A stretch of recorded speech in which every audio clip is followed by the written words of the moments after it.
நீங்களே சொல்லுங்க.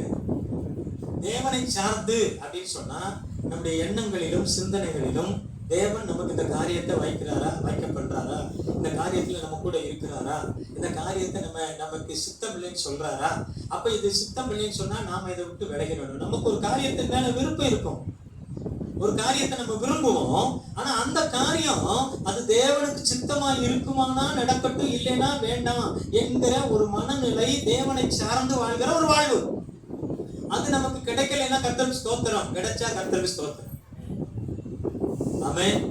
கிடைக்காட்டா இதை காட்டில நல்லதா ஆண்டவர் கொடுப்பார் என்கிற நம்பிக்கை விசுவாசம் நமக்கு தேவை. அதான் தேவனை சார்ந்து வாழ்கிற ஒரு வாழ்வு.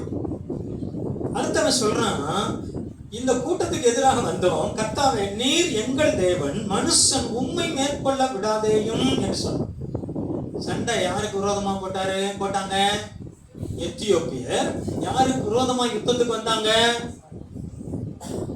யாருக்கு விரோதமா வந்தாங்க? ஆசா ராஜாவுக்கு விரோதமாய், அவனுடைய சேனைக்கு விரோதமாய் வந்தாங்க. அம்மாவா இல்லையா? ஆனா இவன் என்ன சொல்றான்? ஆசா ராஜா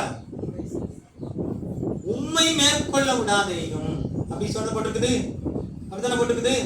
நீர் எங்கள் தேவன், மனுஷன் உம்மை மேற்கொள்ள விடாது. அப்ப என்ன நடந்துச்சு? அப்ப என்ன அவன் மனநிலை அப்படின்னா, ஆண்டவரே நாங்க தோற்றாலும் ஜெயிச்சாலும் அது நீங்க தான், நாங்க தோற்றாலும் அது நீங்க தான், நாங்க ஜெயிச்சாலும் நீங்க தான். ஆகவே இவங்க எனக்கு விரோதமா யுத்தத்துக்கு வரல, உமக்கு விரோதமா வந்திருக்காங்க என்ற நல்ல பக்குவமான ஒரு ஜெபம் பண்ண பாருங்க. நாம ஜெபம் எவ்வளவு நேரம் பண்றோம் அப்படிங்கிறத காட்டிலும் அந்த ஜெபத்தின் சாரம் எப்படி இருக்கிறது ரொம்ப முக்கியம். அதனாலதாங்க நாடு சுருக்கமான ஜெபத்துக்கு பெருக்கமான பதிலளியும் அப்படின்னு சொல்லிடுறேன். அது அல்ல. ஜெபம் என்பது 3 பகுதியை குறிக்கிறது. ஜெபம்